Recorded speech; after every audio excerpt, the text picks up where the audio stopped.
Our scripture reading for this morning comes from the Gospel of Luke, the 18th chapter, verses 1 through 8. I invite you to hear the word of God. Then Jesus told his disciples a parable to show them that they should always pray and not give up. He said, in a certain town there was a judge who neither feared God nor cared about men. And there was a widow in that town who kept coming to him with the plea, "Grant me justice against my adversary." For some time he refused. But finally he said to himself, "Even though I don't fear God or care about men, yet because this widow keeps bothering me, I will see that she gets justice, so that she won't eventually wear me out with her coming." And the Lord said, "Listen to what the unjust judge says. And will not God bring about justice for his chosen ones, who cry out to him day and night? Will he keep putting them off? I tell you, he will see that they get justice, and quickly. However, when the Son of Man comes, will he find faith on earth?" This is the word of God for the people of God. Amen. When a doctrinal student at Princeton was searching for a thesis on which to earn his doctorate, he asked the question, "What is there left in this world for original dissertation research?" Albert Einstein, a professor at Princeton at the time, replied, "Find out about prayer. Somebody has to find out about prayer." Now, what's interesting about that is that Albert Einstein, while a brilliant theoretical physicist, described himself as a deeply religious unbeliever who did not pray or believe in a personal God who intervened in human affairs.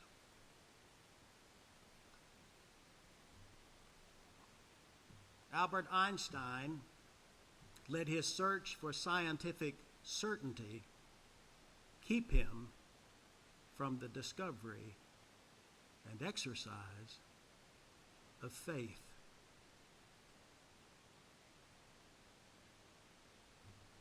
God has his own complexity theory. You remember when Job's friends thought they had cause and effect figured out? God said that he would deal with them not according to their folly, but according to Job's prayer for them. Job 42:8.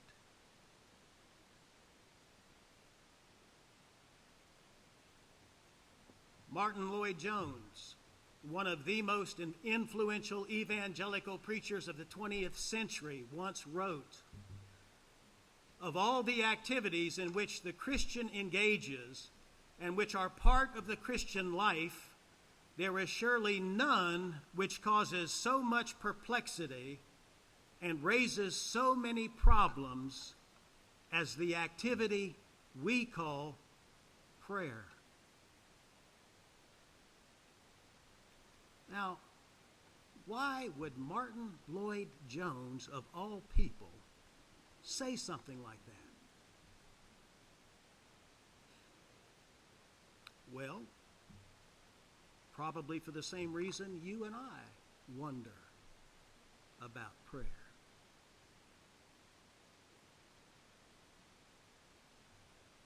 Prayer is often confusing and fraught with frustration. So many times we pray fervently and sincerely, and it seems as if our prayers are met with only silence. We forget that God often rules by overruling our prayers and requests. At other times, we wonder if God is sovereign and already knows what he's going to do and what's best, why pray at all? What's the point? Why try to change God's mind?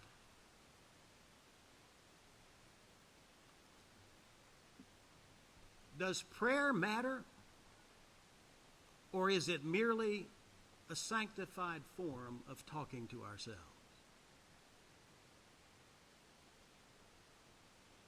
Does God concern himself to the point of intervention in our daily lives, or are God's promises helped at changing our attitudes rather than our circumstances? What have you come to believe?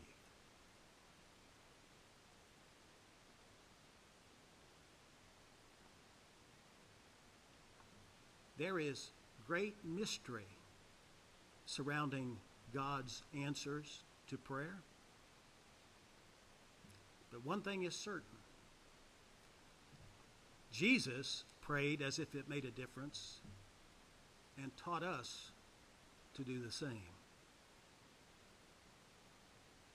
To not believe that is to believe that Jesus was misguided or mistaken, or worse yet, deluded. The very fact that Jesus prayed establishes its worth.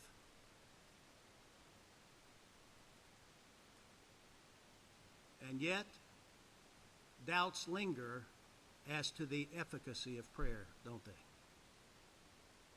Does it really make a difference? When our prayer requests are not granted how we want, when we want, where we want, in the time span we want, we can begin to doubt the real potential of our prayers, can we not? It's hard for a finite mind to comprehend an infinite God. In fact, it's impossible.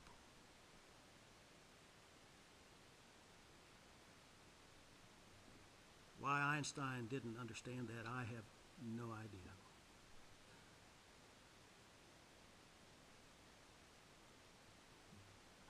Do you know that the Latin root word for prayer is precarious? Think about that.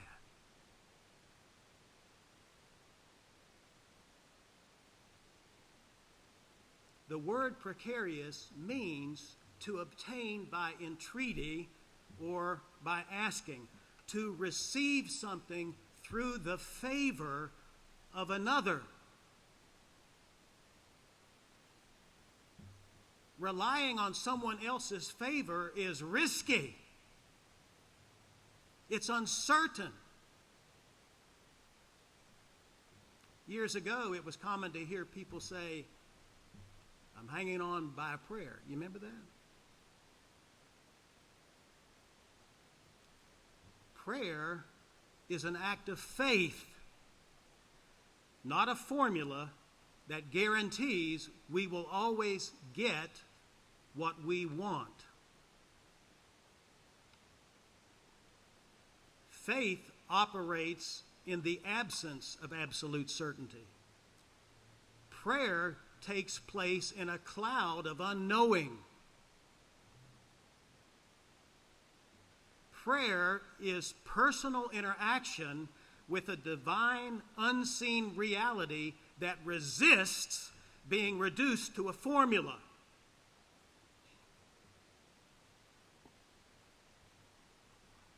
But that unseen reality is the one the Scriptures invite us to call our Heavenly Father.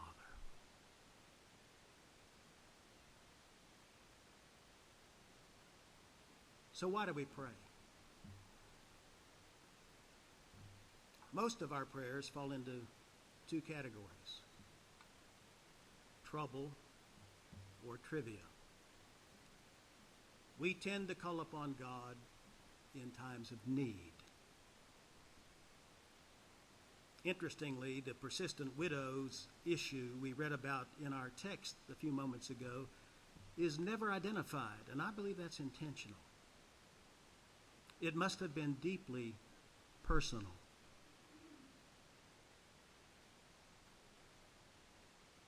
We can all relate to that. It's also interesting that Jesus told us the point of this parable before he ever told it. He didn't always do that, but he did it here. And you remember what it was? To teach us to pray and to never give up. And we have numerous examples of that in Scripture. Elijah, you remember in 1 Kings, prayed 7 times before it rained. And then it rained for 3.5 years. The Apostle Paul in the New Testament prayed 3 times for his thorn in the flesh to be removed, but it wasn't. Jesus, in his high priestly prayer in John 17, prayed that his followers would be one as his Father and he were one. And that prayer, one could argue, has yet to be answered. Look at church history. Look at the number of different denominations in existence today.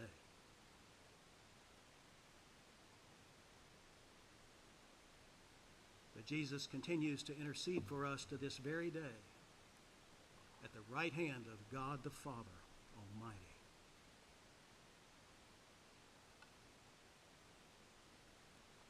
While our specific request may not be answered or granted, Christians continue to pray. Why? Well, some would say it's because we're commanded to pray. And while that's certainly true, for me, that's not a very inspiring reason to do it. Praying because we're commanded to seems to me to be a very truncated view of prayer, which can lead to empty obedience and a mumbled ritual and a shallow routine of just going through the motions.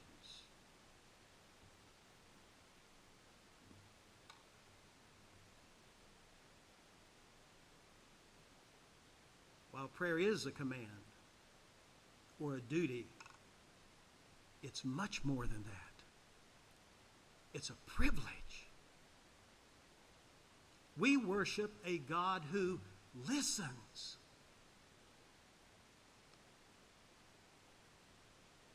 God commands us to pray because he wants to hear our prayers.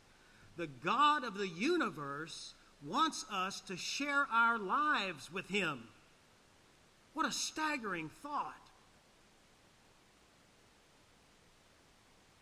The God of the universe wants to hear our longings, our aspirations, our dreams, our concerns, our yearnings. And prayer is the one place that he has promised to do that,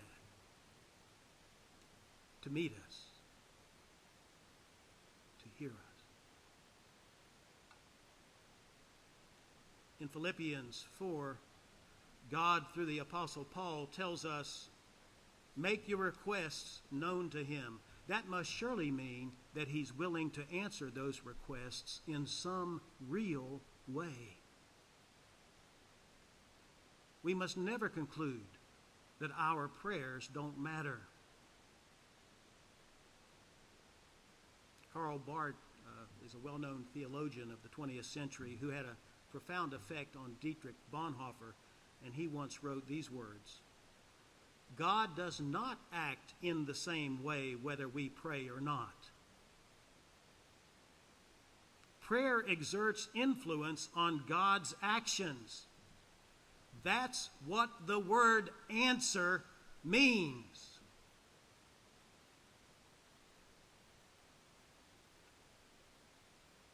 Friends, we worship a God who listens, who hears us. And therefore, prayer is not just a duty. It's not just a command. It's a privilege.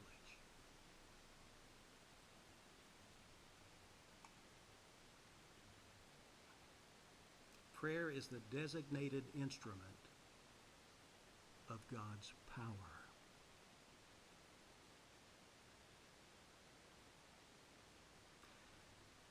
Christians also pray because at times they feel helpless to do anything else. When we are truly overwhelmed by life's chaos and catastrophes, what many Christians have discovered is that they don't need an answer to their questions. They need God's presence and God's comfort. And thank God that help is promised and provided. The Bible puts it like this: draw near to God, and he will draw near to you. He who comes to me, I will never cast out. But the most direct Bible verse probably for finding help in time of need is Hebrews 4, verse 16. Listen to this. Let us then approach God's throne of grace with confidence so that we may receive mercy and find grace to help in our time of need. We're not always guaranteed to receive exactly what we pray for, but God does guarantee that he will hear us and that anyone who comes to him in faith will be granted mercy and acceptance and ultimately whatever is best. Whatever is best. Jesus welcomes those who come to him, especially those who are weary and heavy laden and tired and weak and worn.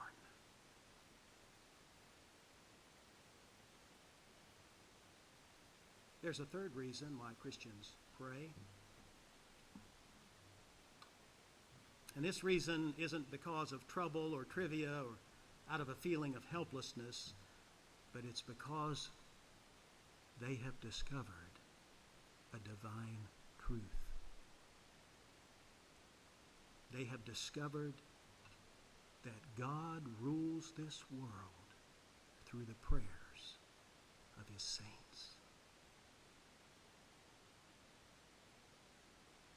That was one of the great sayings of Reverend Andrew Murray, best remembered for his devotional writings on prayer and the spiritual life back in the 1800s. God rules this world through the prayers of his saints. Prayer is a means by which God accomplishes his purposes, and we are participants in it.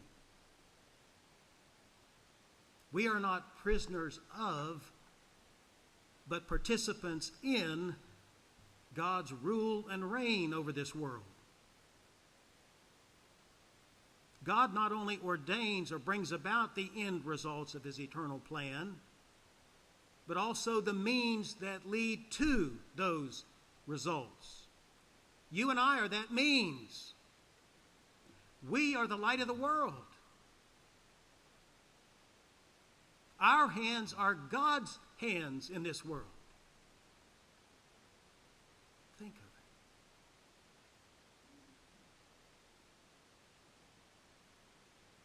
Prayer is a gift that allows the people of God the privilege of participating in God's work on earth.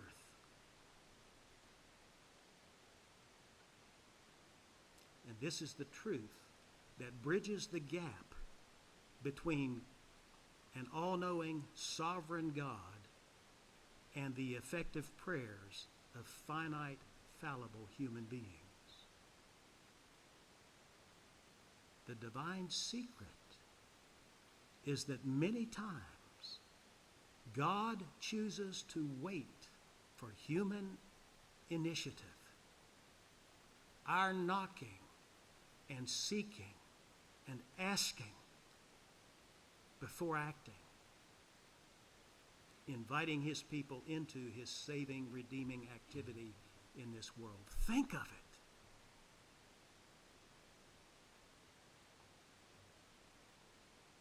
And this is why James can say in those verses we didn't read this morning, the prayers of a righteous man or woman are powerful and effective.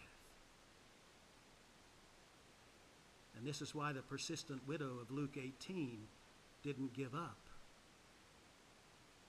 Her persistence was her way of demonstrating her faith. What about you?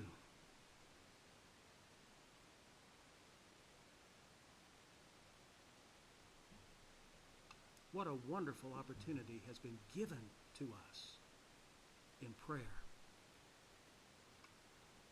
You know, I'd like to stop right there. I'd like to end. But Jesus doesn't. Look at verse 8. After all of this positive encouragement Jesus has given us in this parable, his last few words seem out of place. You know, they seem a little bit unsettling. At the end, in verse 8, Jesus says, however, when the Son of Man comes, will he find faith on earth?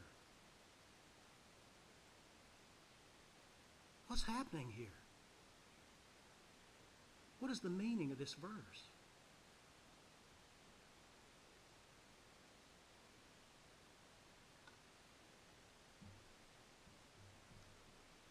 To stop praying is to stop believing that God will act and can act. St. Augustine put it this way: when faith fails, prayer dies.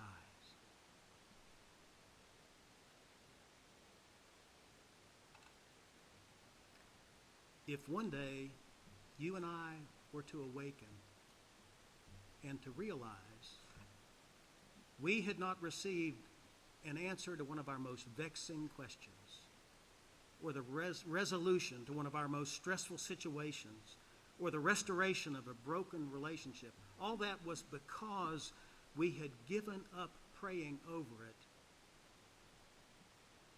how would that make us feel? What impact would that have on us?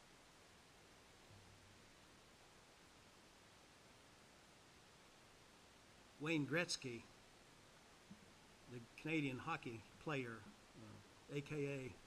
the Great One, once famously said, "You miss 100% of the shots you never take." It's true. We miss 100% of the answers to prayer that we never make.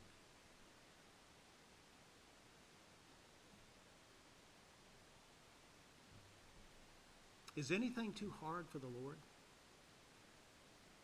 Not in the Bible I read. All things are possible with God. And friends, prayer, your prayers, are the key. It is prayer that enables us to access the sustaining, overcoming power of God. Now I want to share with you the rest of Wayne Gretzky's quote. There was more. He said, "You miss 100% of the shots you never take." But he also said, "It's the ones still to be taken that count."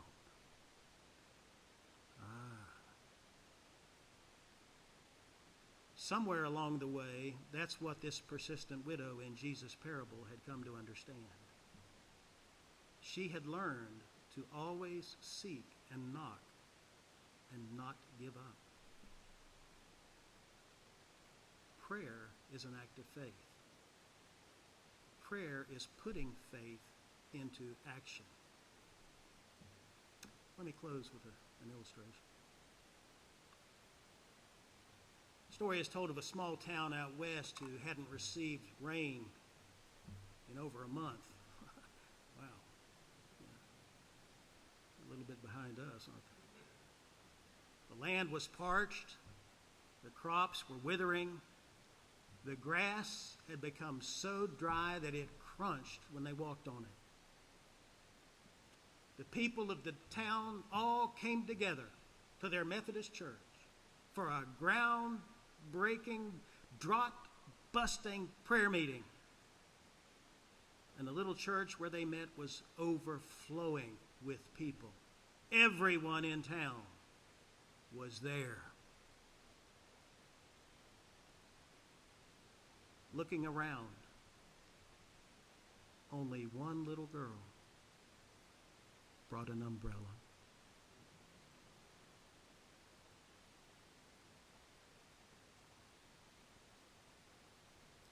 When you pray, expect God to answer. And if a miracle is needed, why not expect it? I want to leave you with a one-sentence summary of everything I've tried to say to you this morning. And it's in the form of a question. And the question is this: what if all you had today was what you asked God for yesterday?